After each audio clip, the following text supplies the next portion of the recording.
lọ́jọ́ bí ó ti sẹ́ Flames Cash ó ti sẹ́ mo ní pé ọmọ lọ́jọ́ bí ó ti sẹ́ ìtùnú ó ti sẹ́ happy birthday to you Flames Cash comedian ó pọ̀ ẹ sáà máa subscribe sí lórí YouTube Instagram Flames Cash comedian TV ó pọ̀ ọmọ lọ́jọ́ bí ìtùnú lẹ̀ wó yẹ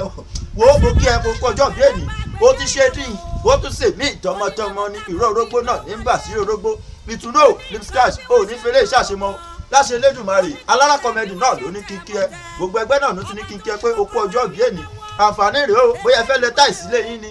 ẹ máa bọ̀ lọ́dọ̀ ìtùnú Flames Cash comedy òun lẹ táìsì lóríṣiríṣi bóyá ẹ fẹ́ ṣe fírẹ́mù ni ẹ tún máa ṣe kí ni ẹ máa bọ̀ bóyá ẹ fẹ́ ṣe birthday skit ẹ máa bọ̀ ọmọ ọlọ́jọ́ bí ìgbà